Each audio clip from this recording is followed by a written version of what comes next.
Hey everybody, this is Jim at SP500chart.com looking at the markets after the close on November 28th, 2011. This is being brought to you by SP500chart.com using time-honored techniques to understand modern markets, featuring daily technical analysis videos of the S&P 500 index. Just want to remind you, as always, the website and this video are for educational purposes only. Nothing stated at the site or in this video is intended to be used as investment advice. I can draw lines on charts, but you have to draw your own conclusions from your own research and make investment decisions that are suitable for your personal financial situation. I'm not a licensed financial professional, just a guy who draws lines on charts. So let's take a look. Okay, starting with a 10-minute chart. Just want to remind you that the S&P had been in a downward channel that I had defined between these orange lines right here that had a starting point back up in the 1260s and sold down sharply all of last week in what ended up being the worst week in the markets since 1932. Let me back up, the worst Thanksgiving week since 1932. But today, the markets broke out over the top of this channel, which I'm leaving intact as this being the line, and could not make it over a line that we've had on this chart for a while now. So we're going to take a look, kind of see what's happening in here and what we might look for. But before we do that, I want to remind you, I really hesitate to state things such as this market is going down, this market is toast, this market is definitely going to go up. What I do, and I think most of you are wise to this, is I just draw these channels and explain what the likely outcome is, not what is going to happen. And because we're in another one of those situations where the market gapped up, a big gap, like almost a 3% gap up at the open this morning, which for my personal style of doing things made for an impossible day to trade. And the reason is I was looking for a break over this top line as a buy signal, but I wouldn't buy it way up here. I was hoping to get a break maybe up to the low 1170s, mid 1170s, then a little back test, and then it pulls back up and starts to head back up. Instead, we get this huge 3% gap up, which I am not going to buy. I will wait till it either makes a move that is a fairly low risk entry, but I don't see this as being low risk right here. As a matter of fact, we bumped right up against resistance on this purple line, which if we go to believe a 30-minute chart will show it. We went back to 1, 2, 3 points back in late October, very early November, and I said at the time, something tells me this line may be significant, and there we go. It just could not get over that line. But let's take another look here, and while we've got this chart open, and remind you that we broke down from a triangle pattern, or you could call it a complex head and shoulders. It doesn't matter. Once that broke down, we look for a back test of this line right here. And I am still open, very open to this market before the end of the year, making a good, strong back test of the mid-1200s. I think that is quite likely.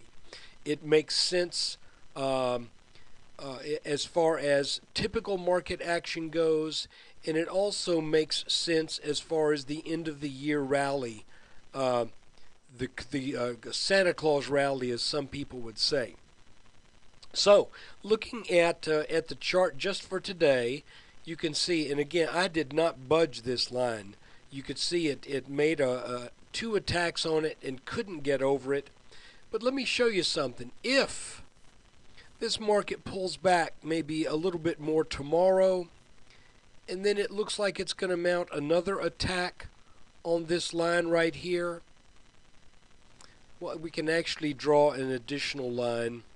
Let's do it, and it's very similar to that line, but not exactly. Okay, I'm going to make this line a different color so we can make sure we keep our eyes on it. We're going to make it green. Okay, so let's just pretend for a little bit that this market maybe pulls back a little bit tomorrow, and then it takes out this green line. Well, then what we have here at the bottom of this descending channel is an inverted head and shoulders. And if that green line were to break, and I would look hopefully to see some symmetry, a day and a half for the left shoulder, about a day for the head, and then a little bit more time for the right shoulder. If that were to happen, then that would be setting up that move to the mid-1200s. The target, which would be about 1236, probably more than that. So that's kind of what I see right now in the markets. That today's big 3% breakout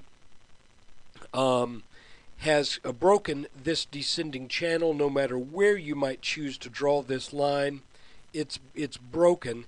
The question is, if there is a pullback, how deep might it be to this line, or is this market just going to go sideways, kind of form that right, grab the wrong line, maybe form a right shoulder to about the levels that were set back here on the 21st and 22nd of November, and then take this out and head up for the 1230s. That's kind of the feeling I get. I've got no real concrete reason to believe that is going to happen, but the two things that are going for that eventuality are this. A, the likelihood of a back test of this broken pattern, okay, that developed over a good number of weeks. The second thing is the fact that this descending channel has broken. So maybe if there's a touch on this line down here, that might be an okay place for a short-term long position. But I'll be honest with you, in the big picture, I still don't think this market goes up. I think this is the top back here at 1370 for a while. I'm going to have to be shown something of some extraordinary strength before I would believe that this market is gonna resume the bull move that it started back in spring of 2009. And one of the things that might convince me that would be if this line up here could get taken out. Matter of fact, that would probably be about the thing where I would say, okay, if this descending line right here gets taken out, then I'm open to this possibly being a large inverse head and shoulders, larger than what I thought it might be. But guys, this is a really funky market right now.